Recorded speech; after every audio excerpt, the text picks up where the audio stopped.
દેશમાં કોરોનાના case rocket ગતિએ વધી રહ્યા છે। 24 કલાકમાં દેશમાં 46,951 કેસ નોંધાયા, જ્યારે 212 દર્દીઓના મૃત્યુ થયા। માત્ર 2 દિવસમાં દેશમાં કોરોનાના 90,797 કેસ નોંધાઈ ચૂક્યા છે। હાલ દેશમાં કોરોનાના કુલ કેસની સંખ્યા 1,16,46,81 પહોંચી ગઈ છે। હવે દેશમાં કોરોનાના એક્ટિવ કેસની સંખ્યા પણ વધીને 3,34,464 પર પહોંચી ગઈ છે, જે સાથે જ રિકવરી રેટ ઘટીને 95.75% પહોંચ્યો છે। 5 રાજ્યો મહારાષ્ટ્ર, પંજાબ, કર્ણાટક, ગુજરાત, મધ્યપ્રદેશમાં દેશના કુલ નવા કેસના 80.5% કેસ સામે આવ્યા છે। માત્ર મહારાષ્ટ્રમાં જ કોરોનાના 24,645 કેસ નોંધાયા, જે દેશના કુલ કેસના 65% જેટલા છે। तो अमेरिका थी डॉक्टर धीरज कोल जोड़ाई चुक्या है, तेमनी पासेथी विगतो मेळवीए। डॉक्टर, आपसे ये जानना था कि एकदम से भारत में क्यों केसेस बढ़ने लगे, उसकी वजह क्या है? नमस्कार, thank you for having me on the show. देखिए, जैसे कि हम पहले भी आपके शो पे बोलते रहे हैं कि भारत के अंदर लोगों के अंदर सोशल डिस्टेंसिंग के मानक काफी रिलैक्स हो चुके हैं। जैसे कि आप देख रहे हैं, अमेरिका के अंदर 30 मिलियन केसेस के करीब एज ऑफ टुडे हैं और हमारे 5,55,000 डेथ हो चुकी हैं। और भारत नंबर 3 पे है केसेस में, जो कि तकरीबन 11 मिलियन केसेस हैं भारत में, और 1,60,000 लोगों के करीब की डेथ हो चुकी है। दूसरी वजह जो भारत में आप देख रहे हैं वो ये है कि सोशल डिस्टेंसिंग के नॉर्म्स फॉलो नहीं हो रहे हैं। लोगों को लग रहा है कि कोरोना है, कल नहीं होगा, हमें नहीं लगेगा, हम बच जाएंगे। और आप देख रहे हैं कि मास्क नहीं डाला जा रहा है, हैंड वॉशिंग नहीं हो रही है, और काफी रिलैक्सेशन हो गए हैं। पब्लिक प्रोटेस्ट हो रहे हैं, गैदरिंग्स हो रही हैं, जिसकी वजह से ये बहुत तेजी से स्प्रेड होगा। जैसे कि आपने देखा, पंजाब एरिया में प्रोटेस्ट हो रहे थे, अब वहां पे नंबर बढ़ रहे हैं। बिहार में इलेक्शंस थे, कैलकाटा में इलेक्शंस थे, वहां पे भी नंबर बढ़ने की वो है। तो कितना भी गवर्नमेंट काम कर ले, लेकिन जब तक पब्लिक प्राइवेट उनके साथ काम नहीं करेंगे, एफर्ट्स उतने फ्रूटफुल नहीं दिखेंगे, और ये बहुत ही खतरनाक ट्रेंड है। और तीसरी बात है कि जो रेयर ट्रेड्स थे, जो यूके और साउथ अफ्रीकन ट्रेड्स था, उनका प्रेवलेंस भारत में अब धीरे धीरे बढ़ना दिखते जा रहा है। सर, गुजरात की अगर पर्टिकुलर बात करें तो पहली वेव जब कोरोना पीक पर था तब इतने केसेस नहीं आ रहे थे। अब दूसरी वेव में पिछले 10 दिन में सबसे ज्यादा केसेस नोट किए गए हैं, तो उसका क्या रीजन है? देखिए, वन ऑफ द रीजन है कि जब कोरोना आपको इनिशियल स्ट्रेन से होता है, जो वुहान स्ट्रेन था, उसके बाद आपकी बॉडी एंटीबॉडीज जनरेट करती हैं, जो आपको प्रोटेक्शन देती हैं पुराने स्ट्रेन के खिलाफ। लेकिन अगर नया स्ट्रेन तेजी से फैलेगा तो पुराने स्ट्रेन की जो एंटीबॉडीज हैं उसको कंप्लीटली प्रोटेक्ट नहीं कर पाएंगी। इस वजह से एक आदमी जो कोरोना से बीमार होकर इम्प्रूव हो चुका है, वो नए स्ट्रेन से दोबारा ग्रसित हो सकता है। Point number 1। पॉइंट नंबर 2 ये है कि जब एक बीमार आदमी के अंदर एक नया स्ट्रेन आता है तो वो और चेंजेस लाता है। तो जिस हिसाब से भारत के अंदर डेंस आबादी है और लोगों के अंदर सोशल डिस्टेंसिंग के नॉर्म्स बहुत रिलैक्स हो चुके हैं, तो कहीं ना कहीं डर ये है कि कोई नया ही स्ट्रेन वापस नया भारत के अंदर इंडिजियसली स्टार्ट ना हो जाए। उसका भी एक बहुत खतरनाक चीज है। और तीसरी बात जो सबसे जरूरी है जानना, कि कई लोग वैक्सीनेशन की जो स्पीड है भारत में, उसको बहुत तेजी से बढ़ाने की जरूरत है। अगर आप आंकड़े देखिए तो एज ऑफ टुडे अमेरिका के अंदर अगर आप आंकड़े देखेंगे तो तकरीबन 44 मिलियन लोगों को फुली वैक्सीनेट कर दिया गया है, पार्शियली वैक्सीनेट कर दिया गया है, फुली वैक्सीनेट कर दिया गया है, जो 13.4% ऑफ आबादी है अमेरिका की। अमेरिका की आबादी 338 मिलियन है, और पार्शियल वैक्सीनेशन मतलब एक डोज 81 मिलियन, जो कि 13.45% होता है, उनको मिल चुका है पार्शियल एक डोज। तो एक डोज के बाद भी 75% इम्यूनिटी के करीब आ जाती है, 2 डोज के बाद 95 प्लस हो जाती है आफ्टर 2 वीक्स। इंडिया को अगर आप कंपेयर करेंगे तो कहीं ना कहीं वैक्सीनेशन लोग भी नहीं लगवा रहे, थोड़ा भ्रम फैलाया गया था पहले उस वजह से, और कुछ प्रोडक्शन को बढ़ाने की जरूरत है, क्योंकि आंकड़े भारत में काफी कम है अभी भी। 7.4 मिलियन लोग, जो कि आबादी का 0.55% है, वो फुली वैक्सीनेटेड है, और पार्शियली वैक्सीनेटेड है 2.75% पॉपुलेशन, जो 37.5 है, और टोटल आबादी भारत की 1.389 बिलियन है। तो कहीं ना कहीं बहुत तेजी से वैक्सीनेशन ड्राइव को बढ़ाने की जरूरत है, मास स्केल पे, आर्मी फुटिंग पे 24/7, और रिलैक्स करने की भी जरूरत है। कोमॉर्बिड कंडीशन के साथ जितने भी लोग हैं, बेशक वो 45 से कम हो, उन्हें मेरे अकॉर्डिंग ही दे देना शुरू कर देना चाहिए।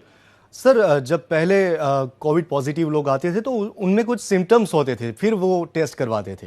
अभी क्या हो रहा है कि टेस्ट करवाने के बाद पता चल रहा है कि ये पॉजिटिव है, कोई सिम्टम्स नहीं है, उसका क्या रीजन है? देखिए, जैसे कि हम जानते हैं भारत की आबादी के तकरीबन 60% लोग 35 साल से कम हैं और 35 साल के ज्यादातर लोग हेल्दी होते हैं रिलेटिवली, अगर कोई रेयर डिजीज ना हो। तो ज्यादातर देखने में ये आया है कि हेल्दी बॉडीज या हेल्दी लोगों के अंदर Covid most of the time asymptomatic होता है, या तो सिम्टम ही नहीं होते या बहुत माइल्ड सिम्टम होते हैं और वो अपने आप रिकवर हो जाते हैं। तो इसीलिए अगर आप रैंडमली सैंपल यंग लोग में करेंगे तो आपको एसिम्टोमेटिक कैरियर या वेरी माइल्ड सिम्टोमेटिक, थोड़ा सा सर्दी बुखार जुकाम होगा और 2-3 दिन में ठीक हो जाएगा, वैसे सिम्टम्स दिखते हैं। इसीलिए जब आप रैंडम सैंपल करेंगे यंग आबादी में तो कहीं ना कहीं आपको लगेगा कि ये तो पॉजिटिव है लेकिन सिम्टम नहीं है।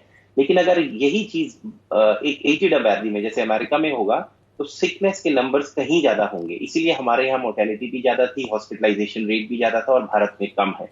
लेकिन इसका मतलब ये नहीं है कि जो लोग भारत के अंदर बीमार हैं या वृद्ध हैं हम उनकी चिंता ना करें, क्योंकि ये जो यंग लोग हैं जो बीमार कम होते हैं ये इन्फेक्शन बूढ़े लोगों को दे सकते हैं या बीमार लोगों को दे सकते हैं, जो हॉस्पिटल पहुंच जाएंगे और आईसीयू पहुंच जाएंगे और मोर्टेलिटी होगी। तो कहीं ना कहीं पूरी सोसाइटी की जिम्मेदारी है कि इस टाइम बहुत, देखिए ये कोई स्प्रिंट रेस नहीं है कि आज आई और कल खत्म हो गई। हमें कोरोना के साथ जीने का तरीका सीखना पड़ेगा अगले 1 से 2 साल तक। हो सकता है अगले साल एक और वैक्सीन नया बूस्टर आए और अगले 2-3 साल के अंदर कोरोना मेरे अकॉर्डिंगली कॉमन कोल्ड के जैसा बन जाएगा, जब सबको जी। इम्यूनिटी आ जाएगी, सबको हर्ड इम्यूनिटी आ जाएगी। लेकिन तब तक आपको बहुत सावधानी से अपने जीवन शैली को उसी के अकॉर्डिंगली चलना पड़ेगा। सोशल डिस्टेंसिंग को मत भूलिए, फेस मास्क डालिए, हैंड वॉशिंग करिए जी। और अपनी जी इम्यूनिटी को स्ट्रॉन्ग करिए। बहुत बहुत जरूरी है ये। सर, आपका रिसर्च क्या कहता है, जब पहले दौर में केसेस आ रहे थे और अभी जो केसेस आ रहे हैं उसमें क्या डिफरेंस है? देखिए, सबसे पहला डिफरेंस तो ये है कि जो अब केसेस आ रहे हैं उनके अंदर जो स्ट्रैंड है, जो वायरस का जीनोटाइप है, क्योंकि वायरस जब भी फास्ट मल्टीप्लाई करता है वो म्यूटेट होता है, चेंज होता है। उससे क्या हो रहा है कि जो यूके स्ट्रेन हमने सितंबर अक्टूबर यूके में देखा उसके अंदर बहुत बड़े बड़े चेंजेस हैं और जो उससे भी ज्यादा खतरनाक चेंजेस हैं वो साउथ अफ्रीकन चेंजेस हैं। अब ये दो वायरस हैं ये 3 से 5 गुना ज्यादा इन्फेक्शन कॉज करते हैं। जी।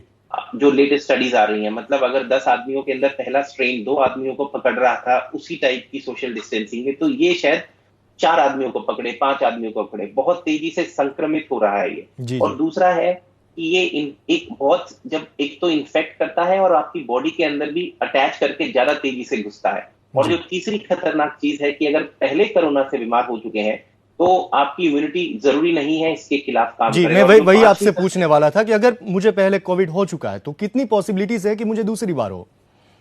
40 से 35% पॉजिटिविटी है कि आप यूके साउथ अफ्रीकन स्ट्रेन के खिलाफ आपके अंदर इम्यूनिटी हो, लेकिन 50 to 60% पॉसिबिलिटी है कि आप दोबारा इन्फेक्ट हो जाए।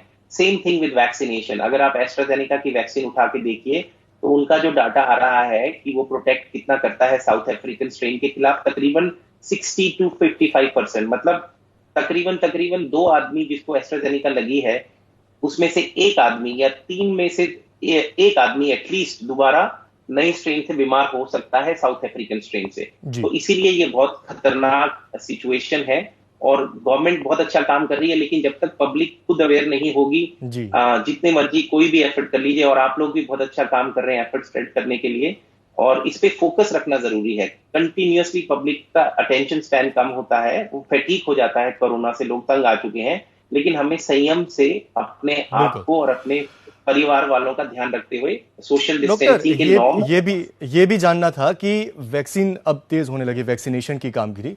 ये बताइए कि हम अगर 2 डोज ले लेते हैं तो उसके बाद कितनी पॉसिबिलिटीज है कोरोना होने की? हाँ, तो देखिए जैसे कि हमने देखा था कि जो सिम्टम, एक होता है एसिम्टोमेटिक कोविड जिसके अंदर कोई सिम्टम ही नहीं होगा, और एक होता है सिम्टोमेटिक कोविड। तो अगर आप फाइजर की वैक्सीन लेते हैं, अभी इजराइल से एक नई स्टडी आई है जिसने दिखाया है कि फाइजर की वैक्सीन लेने के बाद जो यूके और साउथ अफ्रीकन स्ट्रेन है उनके खिलाफ भी 97% प्रोटेक्शन था। इसका मतलब है कि अगर 100 लोगों ने वैक्सीन ले लिया, जी। वैक्सीन लेने के 2 हफ्ते के बाद पूरी इम्यूनिटी आती है, ये जानना जरूरी है। उसके बाद आप 100 में से सिर्फ 3 लोग हैं जिनको हो सकता है। इसका मतलब ये नहीं है कि आपने वैक्सीन ले ली तो आपको कोरोना नहीं होगा, होने का चांस है लेकिन काफी कम है। और दूसरी बात यह है कि जो दूसरी वैक्सीन हैं, जैसे कि आप देख लीजिए एस्ट्राजेनेका देख लीजिए, और Johnson and Johnson for example 80% protection देता है against South African strain as well. और अगर आप जाएंगे एस्ट्राजेनिका पे जी तो जी कंबाइंड 70% प्रोटेक्शन है, मतलब 100 में से 70 लोगों को वो बचा लेगा कोरोना होने से, 30% को फिर भी हो सकता है। तो ये जानना जरूरी है कि वैक्सीन एक जी 100% डॉक्टर, बुलेट प्रूफ नहीं है। धन्यवाद।